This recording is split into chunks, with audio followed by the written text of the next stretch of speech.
we got to be more consistent more than anything, and that's, I think, kind of been a theme all year.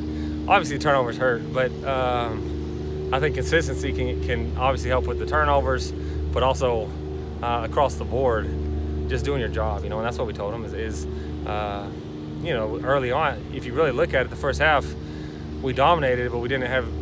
You're down 28-17. You've pretty much dominated the half because of inconsistencies. You know what I mean? And then that happens, and then it kind of snowballed on us. But like I said, I thought they had a great day today.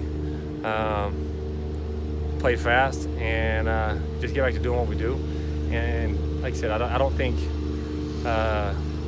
again that it was all bad. We're too inconsistent. We moved the ball really well up and down, and then you get killed because of just one small inconsistent play and put you in a bad spot. But again, I thought they've had a great attitude so far this week. Moved around fast today, and hopefully we continue that. You've seen a lot of Keaton now this season. Do you have an idea what your message is going to be for the offseason? Things to work on for next year? I think with quarterbacks, I mean with all guys, but with quarterbacks in particular, I hold them to a high standard and expect a lot out of them. And Keaton is a really special player and does a lot of great things. But obviously, I think the biggest thing for him is just going to be take care of the football. And the other night he had some bad luck a little bit. I mean, the ball gets batted and on the one TV falls down. The guy kind of bangs him. He falls down, doesn't get a call, and the ball gets picked. So he's had some bad luck on some, but at the same time he's got to be smart with the ball, and that's the quarterback's job.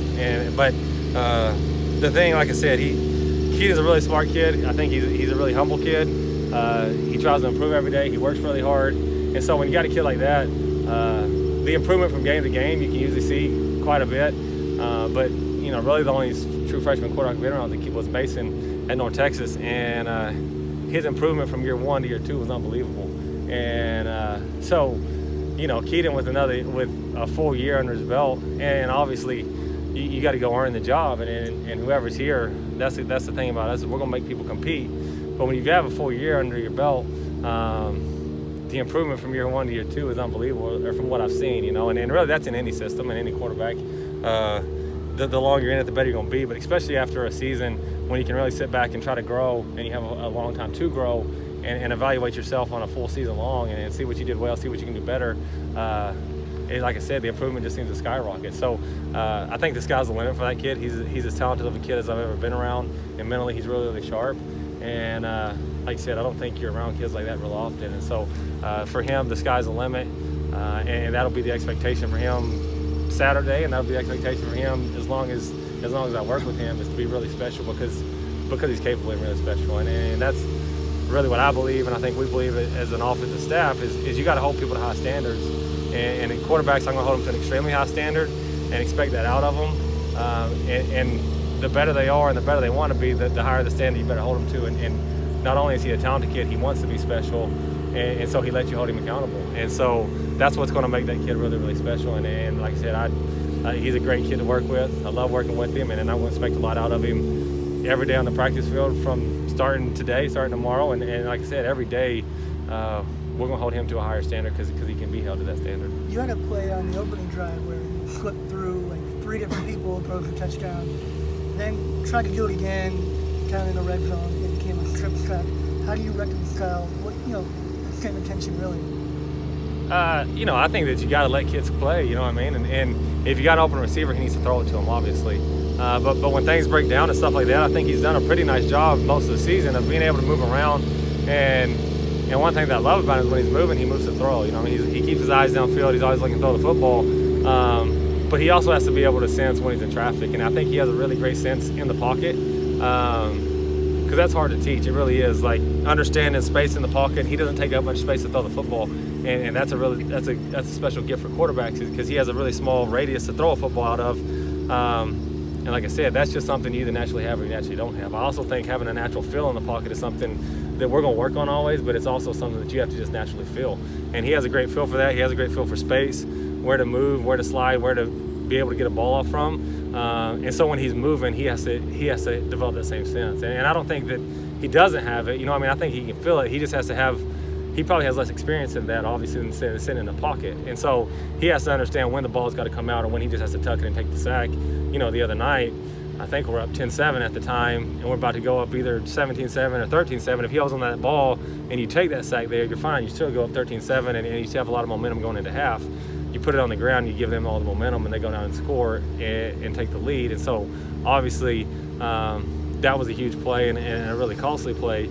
But again, I think you got to let him play. I don't think you can handcuff anybody. You know what I mean? When they start moving, that's just something quarterbacks do naturally. And again, you can't create robots. You can't have him, hey, if you take one step here, the ball needs to come out. You got to let him do what he does, but he has to have a sense of taking a sack's not always the worst thing, or throwing the football away is not always the worst thing, and that's something that you have to constantly stay on quarterbacks about, and also something the more times they're in that situation, that they'll improve at. You know what I mean? Because like I said, you just develop a sixth sense for that. You develop a sense for, hey, it's a lost play, it's a lost call, just take the sack or take care of the football at that point. And like I said, you don't want to limit him, but you got to take care of the football, and he has to understand that, and I think he will. He'll improve on that, and as all quarterbacks do once they start moving, the more they're in that spot. So that's the expectation there.